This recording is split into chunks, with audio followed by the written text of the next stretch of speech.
SLBC tunnel కన్స్ట్రక్షన్లో పెను ప్రమాదం చోటు చేసుకుంది. టన్నెల్ పైకప్పు కూలడం వల్ల దాదాపు 50 మంది చిక్కుకున్నారు.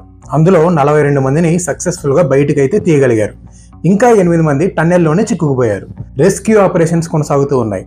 ఈ నేపథ్యంలో ఎస్ఎల్బిసి అంటే ఏంటో తెలుసుకుందాం. ఎస్ఎల్బిసి అంటే Srisailam left bank canal. SLBC project 2006లో ప్రారంభమైంది. ఈ ప్రాజెక్టు గనుక పూర్తయితే ఉమ్మడి నల్గొండ, మహబూబ్ నగర్ జిల్లాలలో దాదాపు 4.5 లక్షల ఎకరాలకు సాగునీరు అందుతుంది. 1000 గ్రామాలకు తాగునీరు కూడా అందుతుంది.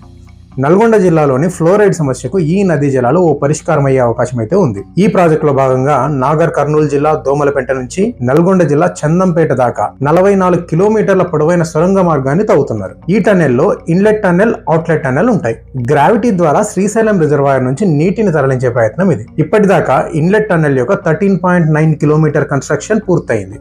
ఇంకా 6 కిలోమీటర్ల టన్నెల్ పనులు అయితే పెండింగ్ ఉన్నాయి. ఈ సొరంగ మార్గం కనుక పూర్తయితే ప్రపంచంలోనే పొడవైన సొరంగ మార్గంగా ఇది రికార్డులకు ఎక్కుతుంది. ఈ ప్రాజెక్ట్ ని ఎలిమినేటి మాధవరెడ్డి ప్రాజెక్ట్ అని కూడా పిలుస్తారు.